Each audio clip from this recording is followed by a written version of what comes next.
Hello, 1060 class. Let's do the problems from the intersection of events and probability trees section. The first one says, assume two cards are drawn from a standard 52 card deck, find the following probabilities. Assume the cards are drawn without replacement. Find the probability of drawing two hearts. Okay. So let me show you how to do this one. How many hearts are in the deck? 13, and there are 52 cards in the deck total. That's the probability the first one you draw is a heart. Now let's multiply by the probability the second one is a heart. But the instructions do say without replacement. That means we throw the first one in the trash, so if we started out with 52, we just have 51 left. But we're also assuming the first one was a heart, and we started out with 13. And since we threw it away, there are just 12 hearts left. So that is the answer to part A, and that is without replacement.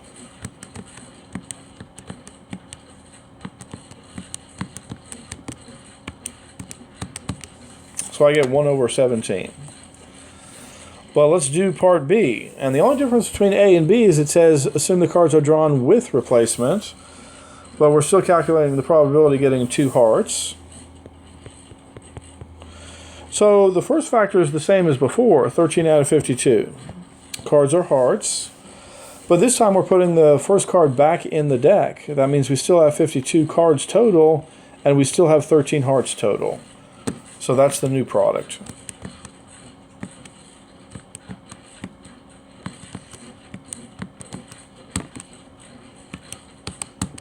So I get 1 out of 16.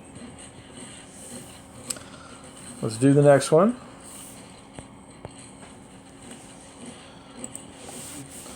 The next one is kind of similar, except the two cards that we're going to draw are not the same, like they were in the first problem. It says, assume the two cards are drawn without replacement, find the probability of drawing a queen and a 10. So you have to consider two cases on this one. First, let's assume that the queen is drawn first and the 10 is drawn second. And then in the second case, we'll assume that the 10 is drawn first and the queen is drawn second. And I'm going to calculate those individual probabilities and then add them together. So how many queens are in the deck? 4 out of 52.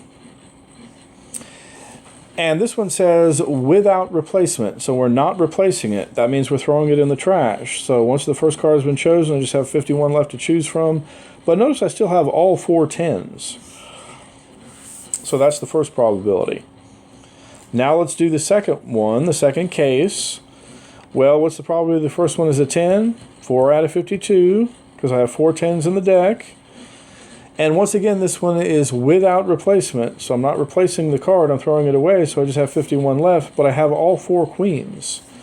So what you would do is just add these two numbers together to get the total probability, or just multiply them by 2. Multiply one of the two by 2.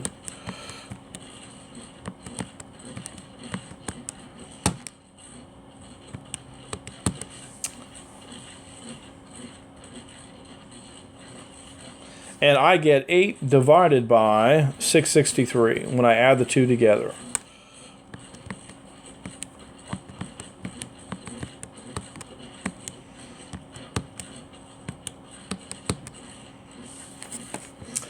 Well, that's just part A. Let's do part B.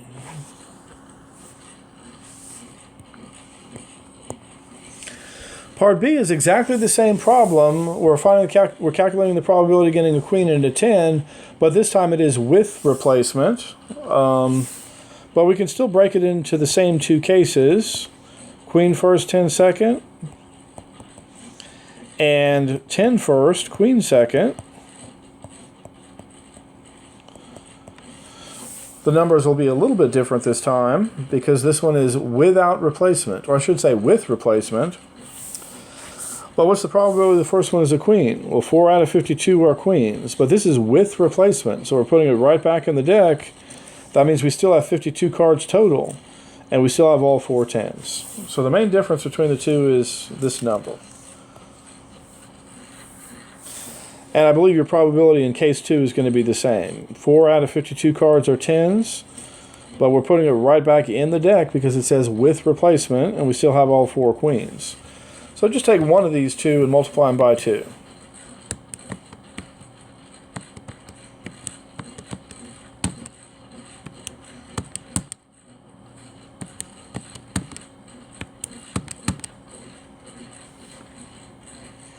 And I get 2 out of 169.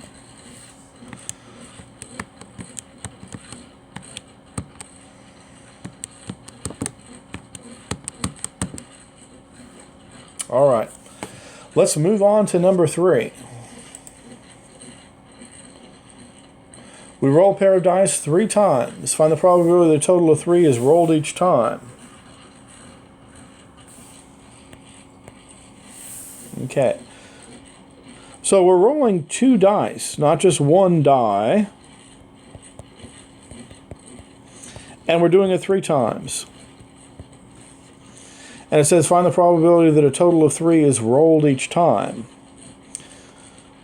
So on this one, you're supposed to use the fact that these are 3 independent events, because the outcome of the first toss is completely independent of the outcome of the second toss, which is completely independent of the outcome of the third toss.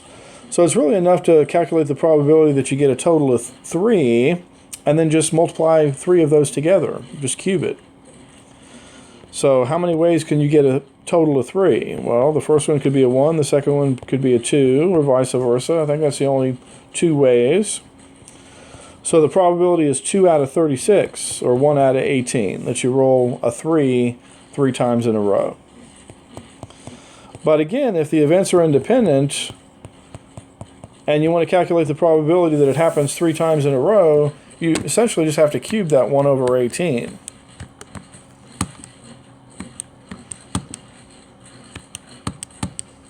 And I get 1 divided by 5832. And I think they want you to write this as a fraction.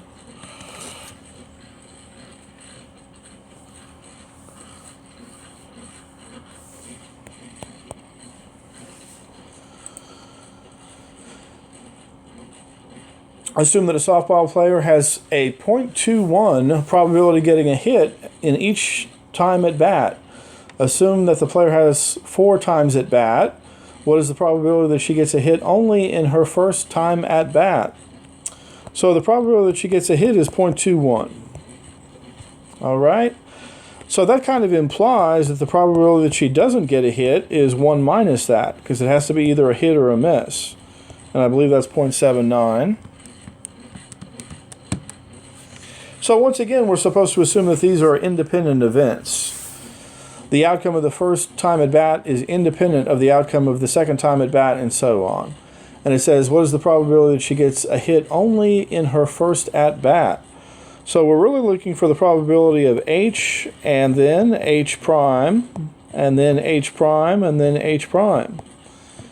And that's really just the probability that she gets a hit times the probability that she doesn't, times the probability that she doesn't, and times the probability that she doesn't, because these are all independent events.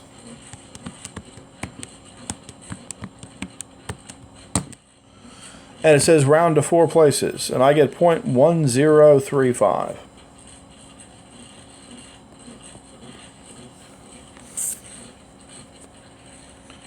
All right, so I think I might stop there and record the second half of the assignment on a different video.